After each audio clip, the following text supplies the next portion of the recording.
You are now listening to the Counterflow Podcast, a place for dissonant voices and unapproved opinions. You get split in half, but I call the hologram graph. But I am the center inside the placenta of math. You clash with cyanide gas and die fast. Rhythmical equivalent of solids, liquid, and gas. We smash your sinus with the power of Lord Titus. But I am the virus inside of the iris of Cyrus. Here is your host and humble narrator, Buck Johnson. What's up, you guys? Welcome back once again to the Counterflow Podcast. As always, I am your host and humble narrator, Buck Johnson, coming to you out of Lockhart, Texas. Today, we're going to touch on some political things, but it's not so much party politics in the moment, although we touch upon that at the end. Any of you familiar with what happened at the Libertarian Party convention? What a mess. But we're talking about political philosophy and how it mixes or contrasts, compares to the worldview of Orthodox Christianity. And my guest, Jon Gabriel, great follow on Twitter, by the way. He's got a great Substack, and he wrote a piece called What Libertarianism Gets Wrong. And now we're not here to dog on libertarians or whatnot. He and I both were basically libertarians of some sort. He was not a part of the party, as many of you aren't, especially these days. But we both kind of had a phase of being politically more libertarian than not, let's say that. And we have found our way into the Orthodox Church. So it's interesting because he's got kind of a similar story, and we compare and contrast a few things, and he gets to some of the issues he has with libertarianism. He talks about some of the things he likes about it. So this is not just to knock it, generally speaking. So without further ado, let's get Jon Gabriel on the show. Jon Gabriel, welcome to the show, sir. How are you?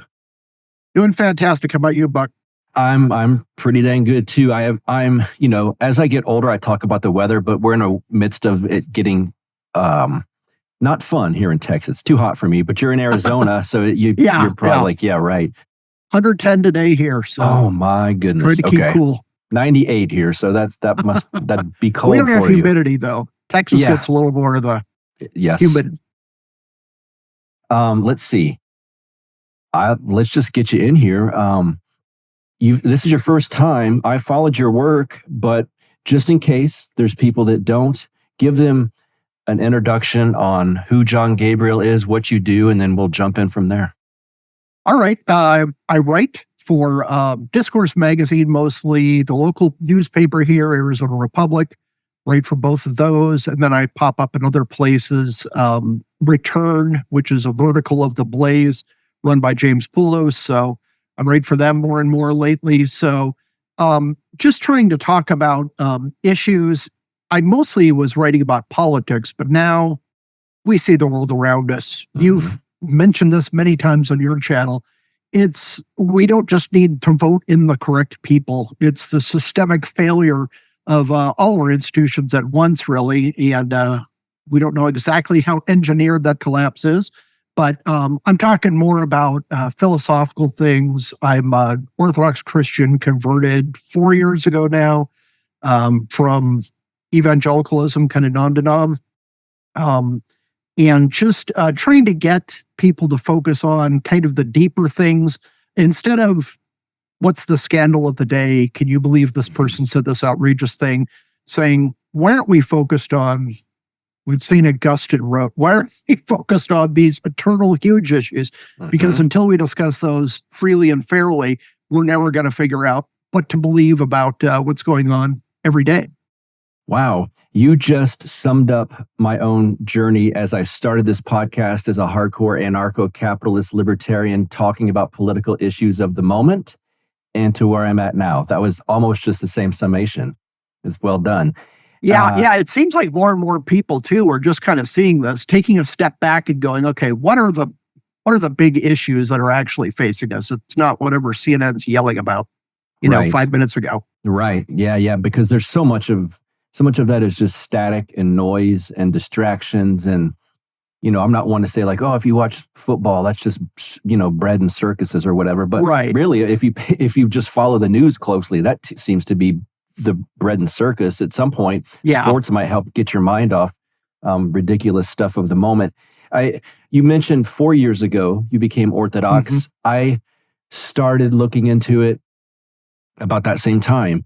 And I was baptized last year after a long catechumenate. Oh, fantastic. A long, rough catechumen phase, but we're through that. So yeah. What people.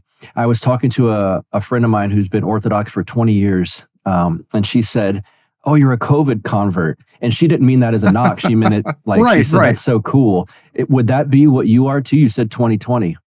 I got in just before it. They actually delayed my entry into the church from Easter, which occurred like at the height of the COVID scare panic, to Pentecost of that year. Yeah. So I had begun the journey probably 2020 is when I formally entered the church, but probably about 4 years before it, I started thinking, okay, what am I doing? And I think part of it too is you get like halfway through life and you just wonder, okay, what do I actually believe here? What's going on? And kind of doing the mega church non-denom, and not to knock any of those people. You got a bunch of great people doing their best, living out their faith best they could do it, which I was trying to do. And things just weren't adding up anymore. Seeing everything change. 1 year the sermons would be about Me Too. The next year is about climate change. The next year is about Black Lives Matter. The next year, because we need to be relevant. It's like, no, right. Christ is relevant. Get out of his way. That's what I have to remind myself every 10 minutes, basically. Oh, no, I got a great argument. This is going to change culture. No, Christ is going to change culture. If I get the heck out of his way and listen to him for once in my damn life, then maybe good things will end up happening. Yeah. Do you know Father John Peck out there? He's in Arizona. He's a friend of this show. Oh, yeah, I know of him. Okay. But Father James Coles is who brought me in, St. Ignatius Orthodox Church. Shout out, Mesa, Arizona. Way out there in the desert, little outpost of sanity out here. So, but that's I kind of had a long process, and it was kind of a faith journey, intellectual, kind of everything. And frankly, I got less concerned about the politics of the day and more concerned about these big issues by going through that process. Yes. What was let's talk about the political. We've kind of hit on the spiritual. I don't like this word, but makes sense. The journey. What was how'd you get into politics and political issues? You were writing about politics. Did you? I went through. Well, I didn't really go through this. A lot of people did. I was going to say kind of a generic conservative phase, but I never did. I jumped right in when I was, 17 into like secession politics, and I thought Pat Buchanan and people of that ilk were super cool. I still love Pat Buchanan, but what was your political journey?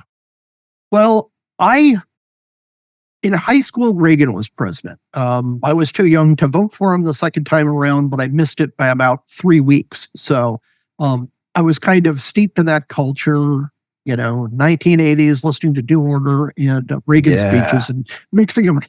So that's a mix. Joined the Navy. New Order and Reagan speeches. Yes, exactly. The full spectrum 80s experience there. But right out of high school, joined the Navy, was a submarine reactor operator, planned to do a career. And after about 10 days on the sub, I'm like, I kind of miss the sun and occasionally seeing pretty girls. So I think I'll go to college for a while. But worked in the private sector doing graphic design, marketing, those kinds of things until 2010, when I got a marketing job with the Goldwater Institute, which is a libertarian-leaning, kind of libertarian/conservative think tank focused mostly on Arizona policy. And that was basically like a policy boot camp. But I've always been kind of a politics nerd, news hound. I just have always cared about that since I was very young. And after that, about 2 years doing that, people wanted me to start writing for them. So I was the editor-in-chief of Ricochet.com, kind of a conservative community, a lot of podcasts. So I did that for several years. And now I'm mostly just straight up freelance, writing for different people. Okay. You mentioned in one of the pieces I was reading by you, the word humility, and it triggered me in a good way because I hate to say since becoming Orthodox because it sounds cliche, but it's true in this case.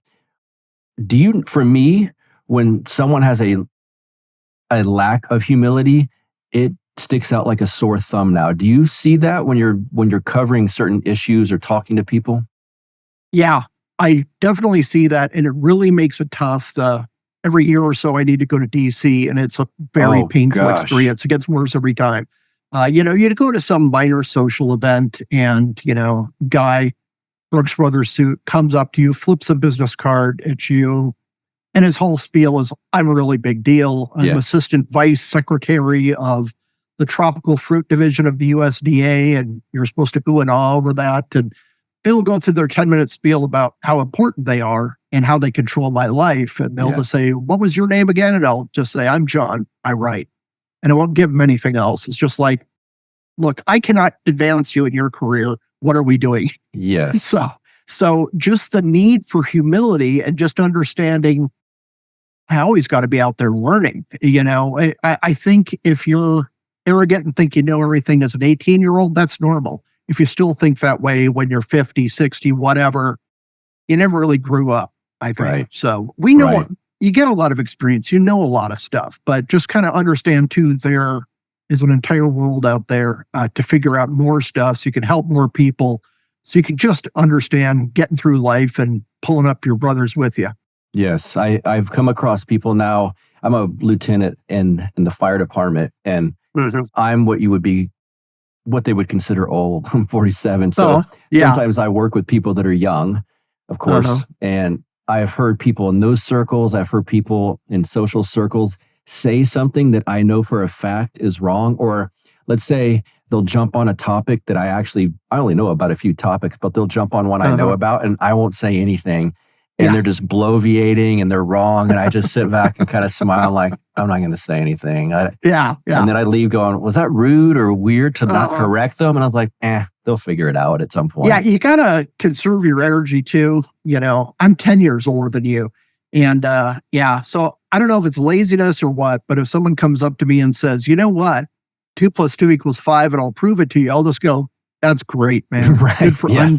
I admire your passion, and I move on. It's like, I don't have time to mess with you. I have important things to address. So you go sell that new math to someone else. I got real work to do. Right. Yeah. And I'll sometimes now see, for whatever reason, atheism, the people that think they're atheists are loud and proud about it all of a sudden. I think because Christianity is sort of having a reemergence, and it's kind of these Reddit-tiered atheists. I saw someone say, "You guys realize King James was a 33rd degree Mason, so when he wrote the Bible, blah, blah, blah, blah." And I was like, let it go. So I got you on here to talk about libertarianism. And you and I both come from, I still think that I have a libertarian bent. I don't like describing who I am in a political term. I don't identify by politics anymore. So I don't say that I'm a libertarian. People attack me. "Well, you're just a MAGA guy." It's like, no, I'm not a political person. I'm an Orthodox Christian. I come from the Ron Paul school of libertarianism. And I guess I want to ask you what your background is in the libertarian ethos, if you will. I know you weren't in the party per se, but kind of where your politics formed around that. And because this is going to be called What Libertarianism Gets Wrong. And a lot of my audience are still libertarians, and I don't want them going, "Well, this guy doesn't even know what he's talking about anyway."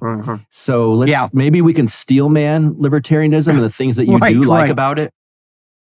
Yeah, I think a lot of it comes from almost like a cultural perspective. Growing up in Arizona, there's always been, Texas has this in spades as well, just a leave us alone mentality, just in general. You talk to Democrats, Republicans, especially when you get out in the country, where people who had lived here for a couple generations, there's just an attitude is like, "Look, you guys in Washington, you people in Hollywood, you guys on Wall Street, you don't get it.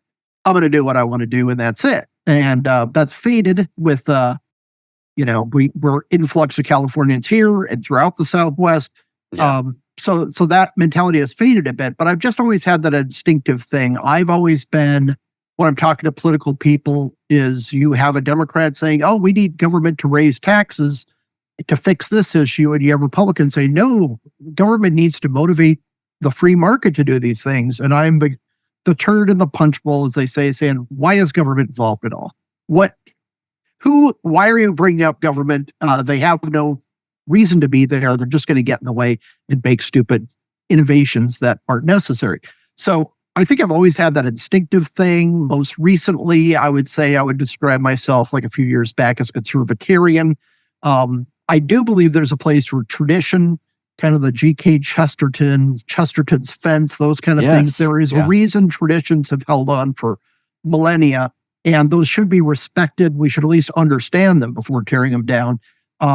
But in general, government messes up more things than it helps. So, so I've always had that instinct, and I retain that instinct because look around you. Everything that government's been involved in for the past 20 plus years is kind of, gone south in a hurry. Guys, something really, really sad and bad happened, and some people need our help in the Orthodox community. You probably saw this online or on the news. I saw a few news reports, actually, and it really was more impactful there. St. Theodosius Russian Orthodox Cathedral has suffered a devastating fire and needs our help. It was originally founded in 1896 with financial assistance from none other than St. Tsar Nicholas II's Russian Missionary Fund. St. Theodosius is the mother church for all Orthodox Christians in Ohio. The cathedral itself was built and consecrated in the early 1910s, and for over 100 years has been a beacon of light to northeast Ohio. Its distinctive onion domes, which we love, have been a staple of the Cleveland skyline for generations. It's even been in movies, which I saw this on the news report too, most notably the 1978 epic picture The Deer Hunter, starring Robert De Niro and Christopher Walken. Tragically, on Tuesday, May 28th, a fire broke out while a restoration crew was working on the cathedral. While no one was hurt, it nevertheless has left severe damage to the main dome and much of the inside of the church. As you guys know, I'm a firefighter, so I'm very well aware of just fires in a small part of a building, the smoke damage, the water damage that happens. A lot can happen, even if the fire ends up being somewhat minor. The damages are estimated at over $1 million. In a wonderful touch of divine providence, the lampada hanging in the altar in front of the icon of Christ's resurrection never went out, despite all of the water that the fire department used. I can tell you guys, it's thousands of gallons of water. Isn't this amazing? All of the wind that was in there, the flying debris around as they put out the fire. Truly a beautiful bit of consolation from our Lord Jesus Christ to the faithful at St. Theodosius. Now our brothers and sisters at St. Theodosius need our help. If you are able to donate, please visit www.sttheodosius.org fire restoration. That's STTHEODOSIUS.org/fire restoration, and help them out. And if you can't help monetarily, please pray for them and keep them in your prayers in this time of need. Thank you all, and God bless. You talk about this thing, and you just almost alluded to it there philosophically, is the wet paint effect. And I read that and I was like, oh my God, that's me. I've always had a somewhat of a rebellious, if I see a sign that's like, you can't do this, my first instinct is, who says, why? That kind of thing. Talk about the wet paint effect, because I know a lot of my crowd, Orthodox, Libertarian, conservative, they're going to have this influence too. If you go, and I experienced this a while back, going to a doctor's office, this long hallway. I walked down that hallway 10 times, never thought about it, never thought about the walls. And then one day there was a little blue masking tape for paint or sticker saying wet paint. And I touched it. I had to touch the wall. I've never touched the wall. There's no reason for me to touch the wall. But somebody was subtly implying I shouldn't touch the wall. I was like, you're the boss of me? No, I don't think so. Right. So it's just, and it's something very human. It's something innate. And I kind of refer to make it more lofty and hoity-toity, talk about Dostoevsky. Yes. From underground, the man from underground, he is just talking about, look, if you pamper a human being and set him up perfectly, and essentially we could say government providing all their needs, they're going to do something to screw it up just to say, hey, I'm a human being. I make my own choices. And you need to understand that before you understand policies. When the COVID vaccination happens, and people in the media in DC were shocked because, oh my gosh, there's like this 20% of people who are refusing the vaccine. Who could ever have predicted this? You, me, all sorts of people predicted this because, and even if all the problems with Operation Warp Speed and stuff like that, there is a big group of people who are just like, if you said you should wear a red shirt instead of a blue shirt today, they'd be, screw you. I'm wearing green. It's just a human instinct. And that's why America was formed, man. That's why we were there. You're not going to tell us what to do. And I think you just have to understand that to understand how politics work and what power government can actually have over people, because they can only have so much. And I think in the past, I was very steeped in libertarianism from, I love my Frederick Bastiat. I love, all the great economic writers, Thomas Sowell, Hazlitt, all these people. I've read these books. They're fantastic. I don't disagree with any of them, but that works perfectly in a spreadsheet. But how are things going to work on the front lines? If everybody, and kind of the point I make in the article, if everybody is left to make their own decisions, we cannot assume they will make the correct decision for society, but for themselves. I think everybody has some kind of an addict in their family. Could be gambling, booze, drugs, whatever it might be. These are not people making rational decisions in their best interest. And I think people who are not addicted still make stupid decisions all the time just because, I want to, I mentioned in the piece, I heard all these things about how terrible it is. It's too dangerous to ride a motorcycle. First vehicle I get a bike. Got to. Whatever you do, and I'm not a smoker, but when you're a kid, don't smoke, don't do drugs. And so I'm like, hey, where can I buy a pack? I'll look cool if I do this because they're telling me not to do it. So there's just all these things where people are not going to enter all their options into a spreadsheet and figure out the rational decision. Should government be making those decisions? Usually not, but you need to take that into account, that people cannot be shoehorned into a spreadsheet and treated instead of as weird, crazy, wild humans and force them into this homo economicus mindset of you're just a work producer or a consumer or something. We're a lot weirder than that, and that's a good thing. Yeah, a serial number making widgets. I think you're speaking to something that I was kind of going to get at with you. Libertarian atheists is a very common phenomenon. I was one, so I'm not speaking out of turn. I was a libertarian atheist for 20 years. And my ultimate value, I've come to understand now there's really no such thing as an atheist if you're meaning the term, I don't believe in a God. They might not believe in my God, but there's always something that you're going to focus your attention on, which is essentially worship. Now, it might be yourself. It might be quote unquote liberty. It might be the Libertarian Party, which I don't know why you would waste too much time on that at this point. But I want to ask you, does libertarianism lend itself to a materialist mindset? And when I say materials, for those listening, I don't mean like you buy a lot of stuff. I mean, you only believe in what you can see, touch, feel, smell. Yeah. You don't believe in anything in the unseen spiritual world, let's say. Do you think libertarianism lends itself to that type of thinking? Absolutely. And I think its basis is purely rooted in materialism. And one thing I did get pushed back on in my column, which I was expecting, is so is communism. They both view human beings as economic units in one way or the other. Now, having my choice, I'm going to live in the libertarian utopia before I'm ever going to do anything on the left, because it makes sense and it actually works in the real world, not only in theory, but in practice. 90% of the time, it works. So these are good ideas in general. But I think it leads itself, it's a very materialistic outlook and not understanding. One thing that I think Orthodoxy, how it came into me, is I feel like I went from a 2D world to a 3D. Yes. I saw in a completely different dimension of how things are working out in history, in politics, why is there a gay pride parade with people waving, queers through Palestine or whatever? It's like, they're all animated by the same spirit. You cannot intellectualize this. There's no intellectualism. Because you can say, well, wait a minute, they're throwing gays off buildings in Gaza and you're supporting them? That's not going to convince them because it wasn't reached logically. It's based on emotion, and I think, as an Orthodox Christian, a spiritual dimension as well, Correct. powers and principalities. So, yes. Understanding that has changed my viewpoint a lot. And I think through most of my life, my favorite subject, mathematics.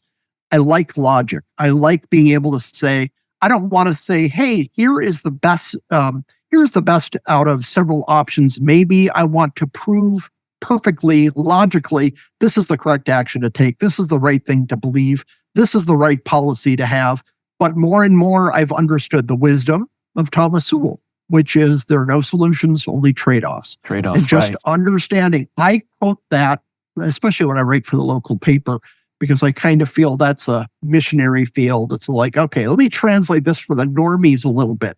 Mm-hmm. But it's like, hey, solar panels, they don't emit greenhouse gases. Great. They blade through hundreds and hundreds of acres of desert, kill all the wildlife, destroy habitats, murder birds of prey that we're trying to preserve. And yeah, on the other hand, you get some extra energy in the daylight hours without emitting greenhouse gases. Solar is fantastic for my eventual off-grid cabin where Yes. we'll try to ride out the apocalypse. It's not perfect for everything. Nuclear is better here. Hydro is better there. And just trying to frame political ideals Yes. in world terms, in spiritual terms, when we're talking about the left, it can't work and it will never work. And I think, especially for guys who read a lot, I'm assuming you fit into this, guys who've been around, seen a lot, thought a lot about these things, a lot of smart friends you surround yourself with, you just start realizing, wow, if I get Joe Blow elected to office, that's not going to fix things. Mm-hmm. We've seen promises, we've seen politicians fail us, we've seen promises broken, and you start thinking there's something bigger at play here. And I want to lean on something eternal rather than who can help me out until the next election cycle. Yeah, that's essentially what you're saying is what opened my eyes or removed the scales from my eyes during the 2020, 2021 years is I started talking to people, my friend of the show, Cyprian, who used to go by Vin Armani. Oh, yeah. Love his podcast too. Yeah, with the Royal Path. Yeah, with Father Turbo. I've listened to that from the start, so they're great. Vin was saying, I should call him Cyprian now, he had a very wise take on what was happening during 2020. I still have to couch some of my words. I've had strikes over and over. Oh, right. But you guys understand what I'm saying. Code. Yeah. And I offline one day with him, I said, you sure see this in a better way than most people. I'm still coming at it from the libertarian, like, right. Dr. Fauci can't tell us this. This state government can't do this. And Cyprian said offline, if you're looking at this through a materialist mindset rather than a spiritual mindset, you've lost all of it. You've missed the entire point.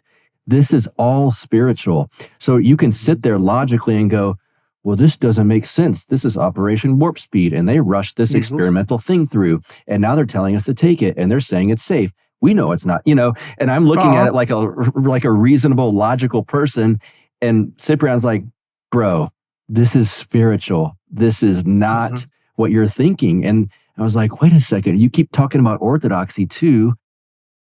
And he's like, orthodoxy is everything. That's the worldview. And that's, if you start to see things through that lens, it makes sense why it doesn't make sense. Does that make sense, right, Jon? Yeah, exactly. And I think I was very limited in my view of pure rationality. I always joke about I'm of Finnish extraction, and we tend to be cold, emotionless, and I fit into all those categories. It's just, I don't know. I hear my dog's sick, and I just start calculating in my mind, okay, what does this mean? I should take him to this, and what will that cost, and how many years do I have left? And I'm doing the, Beautiful Mind, where all these equations are popping up, and how can I maximize his joy in life? It's just crazy. Said and everybody else in the family's crying. You didn't even read Ayn Rand, and look at you. Right. Exactly. You don't need to. Exactly. And most of my family is like that. So that's the background. And for many years, I thought, I could just figure out everything logically. Why are you morons so illogical? And then had to humble myself and go, hey, maybe I don't have all the answers, and maybe 90% of people view things in a different way than I do. I better understand that if I want to help them, if I want to change their minds, if I want to convince them of something different. I better understand their motivations and just get out of, overthinking everything, which is my go-to move. Yes. Yeah, same. Speaking of Ayn Rand, does the autonomous individualist mindset that's so prevalent in libertarianism, do you think that rubs up against the actual truth and reality of how things work? Yeah, I think it does. And again, Western state kid, Mountain West, individualism, big part of my life, my outlook on things. But again, as I grow older, I'm just understanding the importance of community and not this top-down government enforced, go to your local Politico and he will tell you what to believe and, get community organized, not that kind of community. But what was it? Burke talked about the little platoons, the little groups of people. Got a good buddy. I went to a couple of his meetings. He does Civil War history. Brings all these professors in to talk. And then they'll do these volunteer things on the side. Of course, the church, that's what we're kind of all be grafted into, and getting to know our fellow imperfect, screwed up people and help each other out through that. So I've had to, that's another thing where I need to humble myself, where it's just understanding, no, you can't do everything on your own 24/7. And frankly, you need to be there listening to other people and not just saying, hey, buck up, toughen up. I did this alone. It's like, yeah, and it probably screwed up my brain for a couple of years. So, and especially too, I think orthodoxy too, there's very few places for men to help men, mentor younger guys, learn from the older dudes. And it's one of the few places where you can get together with men and be men and not like, I don't know. Before it's just like, and not play manliness, like, oh, we have a men's group and every month we take our $40,000 Harleys and ride them for an hour and get one tattoo so they all match with each other. And it's like, that's like playing masculine, masculinity is doing the tough crap that nobody notices and not getting a damn bit of credit for, and no one understands. And why are you wasting all your time over at that dude's house and not talking about it, And I think through the church, there's a big need for that for men in general. And I think that's why a lot of, especially dudes, are getting into orthodoxy, just understanding, oh yeah, that's what manhood is. It's being a frickin' man. It is. Not expecting credit and not accepting credit either. Yeah, exactly. And not, I don't know, it's been so dumbed down in our society where manliness is, let's have our little megachurch men's group go to Buffalo Wild Wings and root on the local team. And it's like, that's not masculine, it's just like, cool. If you're into it, great. But I don't know. It's almost like, oh, okay, the wives aren't going to tell us what to do for 2 hours on the third Friday night of the month. So we're allowed to go and do this thing. That's not what it's about.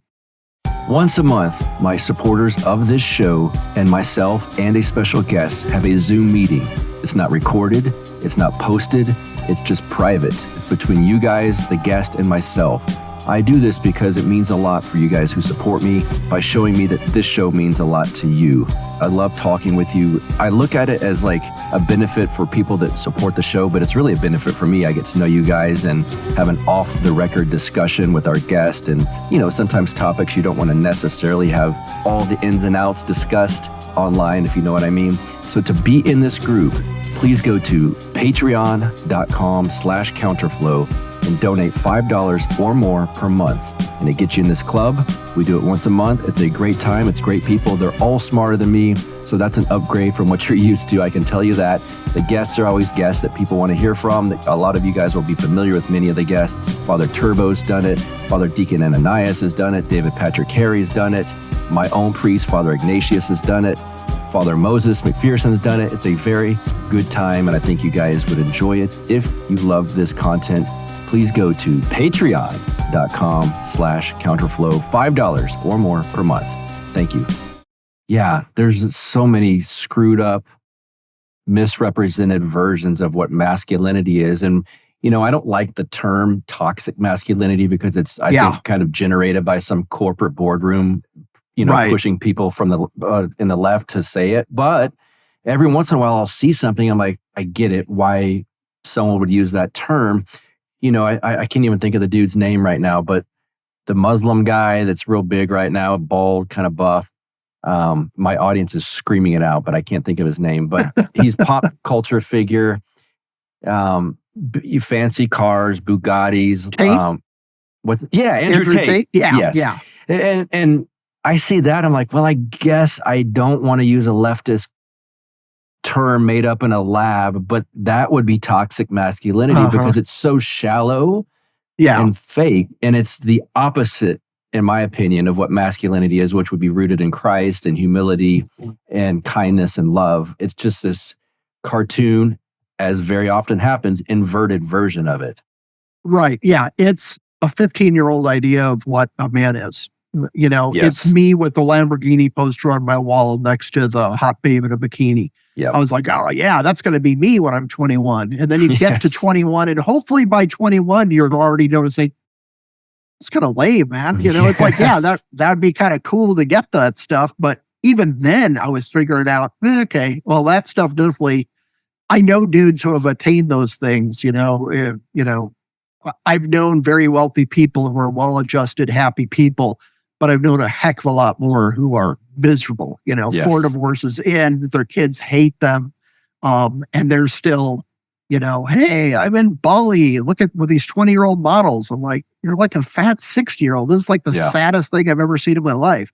So, just understanding, I don't know, when you understand your kind of relationship with Christ as the foundation, if you end up getting, $1 billion, hopefully you're going to be able to use that better. And not let it make you think you're better than the guy you just hired to, landscape your lawn. Yes. Yeah. Well put.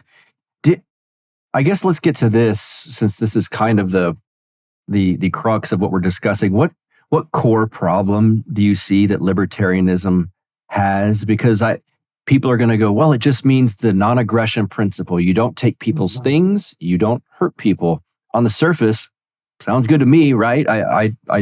I like that. You can extrapolate that, goes layers and layers. And as we've seen, really, I think libertarianism is a thin legal theory is what it should be.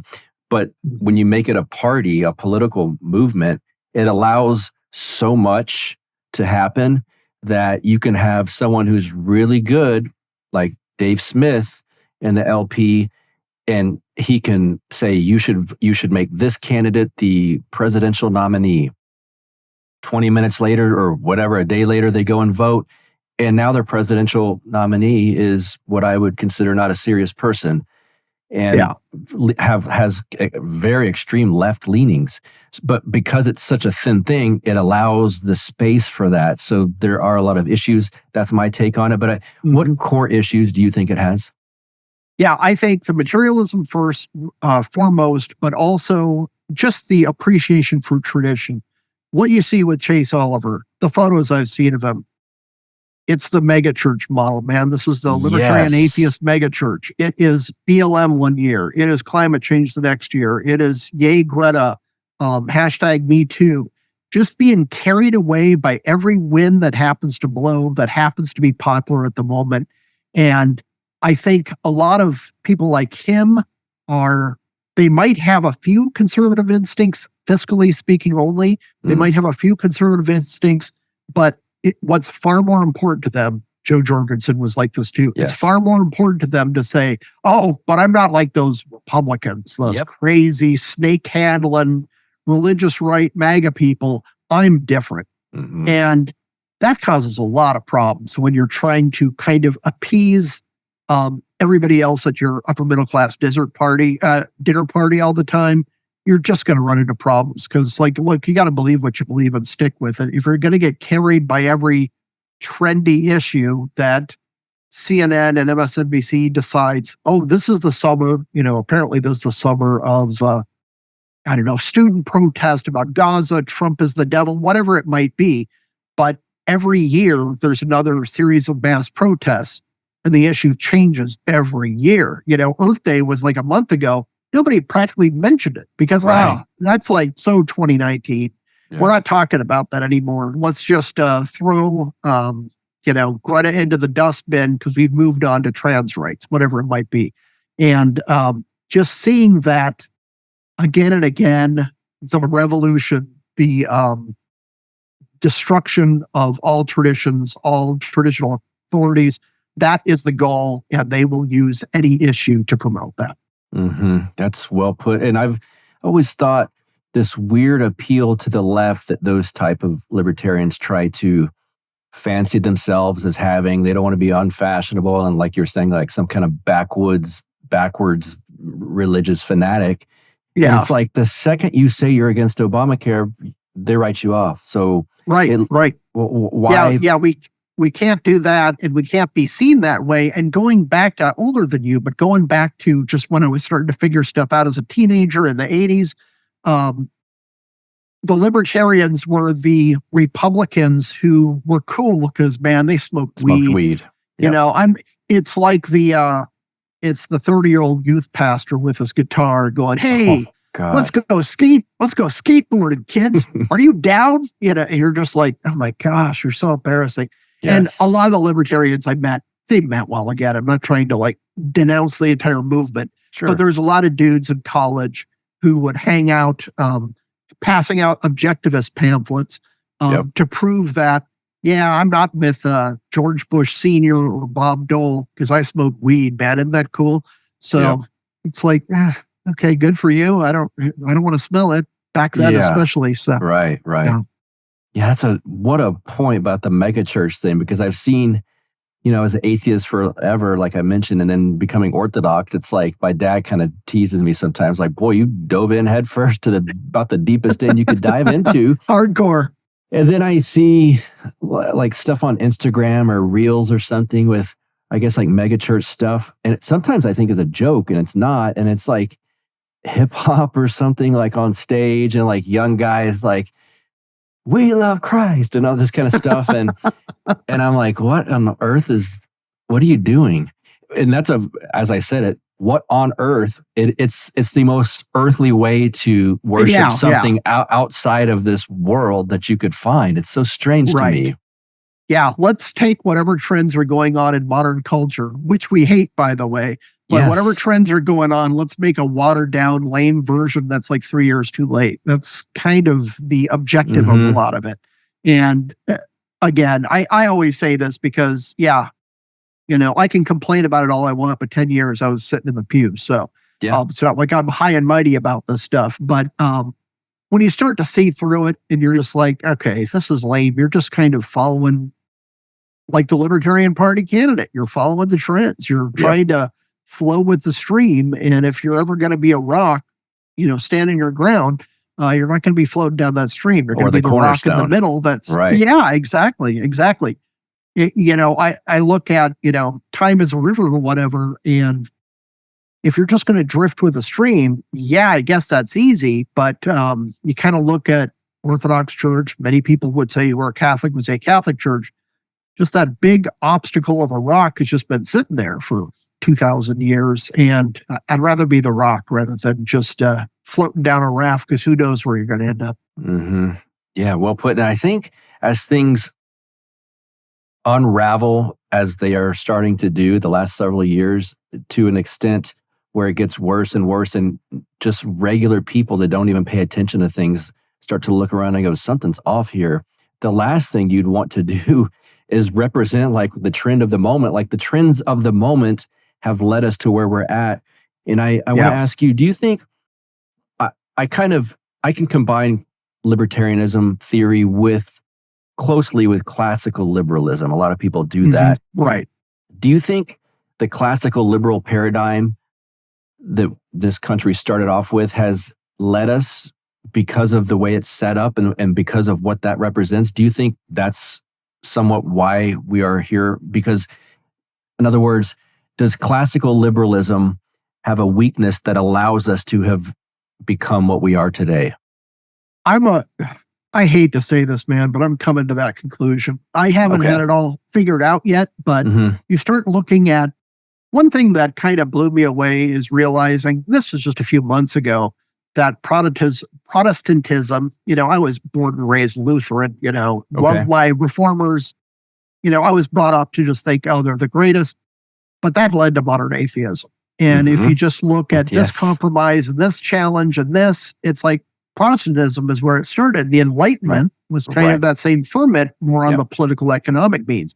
And so I think it does contain the seeds of its own destruction. And I hate to say that because I've always loved me some Federalist Papers and everything was rational, logical, and all worked perfectly. But 200 plus years later, we're here with this. And we have to understand, okay, what was structurally messed up about that mentality? Because as the wiser founder said, this government is only going to work with the virtuous people. Yes. And, I'm not saying everybody has to be Orthodox tomorrow. It would be great. I'd like to hang with you at church and, hang out with you at coffee hour after. But there needs to be some kind of civic virtue. And I don't know how libertarianism, Republicans failed utterly at doing that. But I don't know how libertarianism can enforce or even encourage the slightest civic virtue about anything. Just rallying around your community, helping out, even helping out my neighbors and stuff like that. They don't really have any answer for that because it's not an economic issue. It's a humanity issue. Right. And that's where materialism causes problems. There needs to be something regenerating this virtue cycle. And for many years, it was the churches. They're not doing it anymore. They're hashtag Black Lives Matter, climate change, whatever it is this week. Yeah, I had seen, I live in a small town called Lockhart, which is right outside of Austin. And I go to Austin on a regular basis, to the gym, run errands, etc.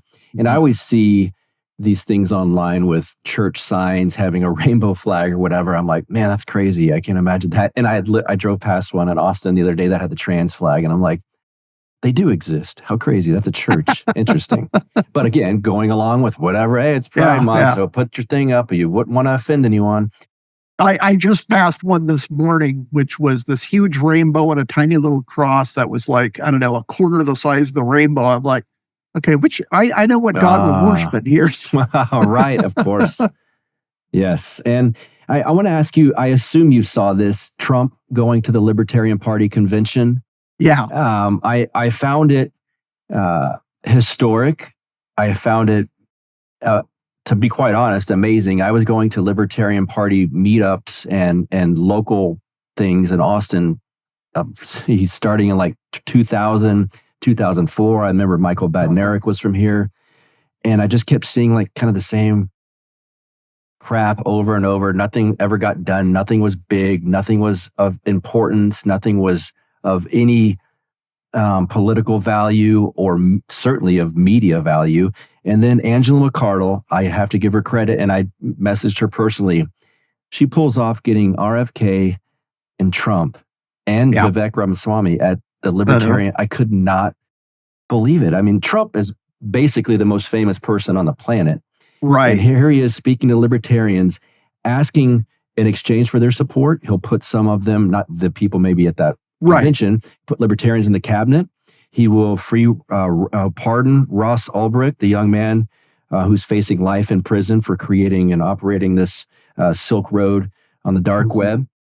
What are your thoughts on what that represented and some of the libertarians booing him and whatnot? But I just want to get your thoughts on Trump at the LP convention. Yeah, well, Trump is like one of these energy monsters. Whether you cheer for him or boo him, he just absorbs it and gets stronger. Yes. So people were saying that was an embarrassment for him. I'm like, where's the embarrassment? He loves this. You're talking about. And I think it's great that they invited him. A little background on me. In 2016, I voted for Gary Johnson. Me too. I'm not anti-libertarian by any means, but I think it's great that they invite those guys because there are ways that we can cross over and work together. And I think you're going to have to get just people working together to kind of improve things, turn the ship around. And you might not be able to do it spiritually, but if you get a few competent people in Washington and a couple libertarian-leaning cabinet secretaries, who are sitting in the back of the room saying, wait, why is Washington involved at all? Why aren't the states handling this? Why aren't just community groups handling this on their own? There's only good can come from that. And I think it's smart for Trump to do it. It was smart for them to invite him. Yes. And he seems to be, I don't know him. I've never talked to him, obviously, but he does seem to be like whoever's in his ear last and loudest. He's like, that sounds good. I know Vivek Ramaswamy met with him and basically said, after Vivek conceded, like, I'm not going to get this nomination, I'm going to go support Trump. And they met and he said, don't support CBDC, central bank digital currency, for those who don't know what that means.